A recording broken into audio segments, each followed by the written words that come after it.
Lately, I've been doing a lot of my looting runs on Stellamontis, specifically for Exodus material. And even though you don't need most of this material for any raider project or bench upgrade, I do think it's something everyone should do.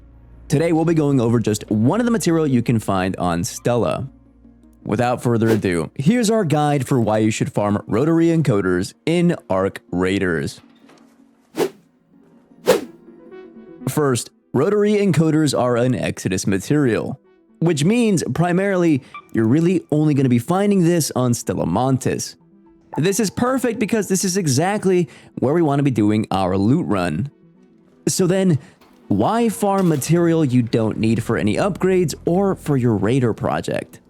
In short, Exodus material can be recycled or salvaged into material that you'll need to craft gear for the mid to late game. Things like Mark II and Mark III augments, various weapon attachments, surge shield rechargers, and so much more.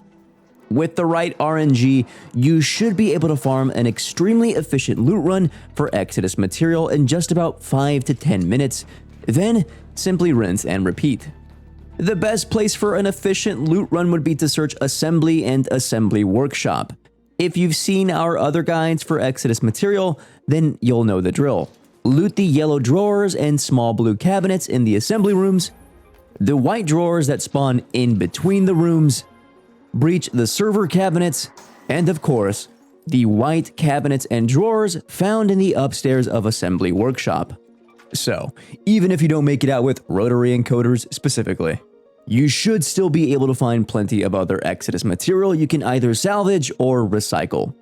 Things like ion sputters, Exodus modules, Geiger counters, mini centrifuge, spectrometers, microscopes, radio relay, and so much more. All of these are extremely useful to break down to hoard craftable material for your endgame gear. If you need more basic material, then I'd also suggest adding these to your run. If you have an assembly key, you can use it to loot the locked admin room, though I'd suggest maybe saving this for a night raid since the day raid loot pool isn't always the best.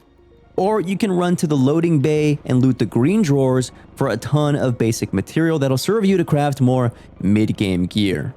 I'd especially suggest a loot run to loading bay if most of assembly has already been looted if you spawn in late.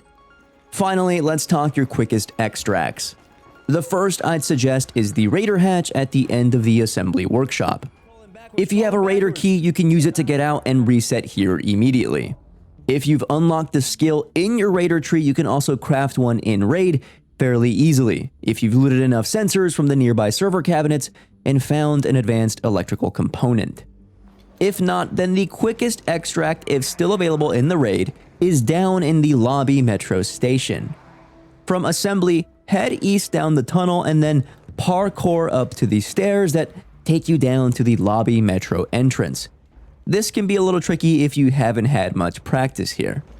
You can do this by either jumping onto the yellow drawer and then quickly jumping again to mantle onto the ledge that leads toward the stairs, or you can mantle onto that same ledge by jumping as soon as your character steps foot on the material that's on the ground. Then simply slide down the stairs and the extract will be right in front of you. Spend some time farming this run and we guarantee you'll have loads of material to craft your endgame gear that you'll no longer have to sweat about trying to find. Good luck topside and we'll see you in the next one. Down one. There's one up, there's one left.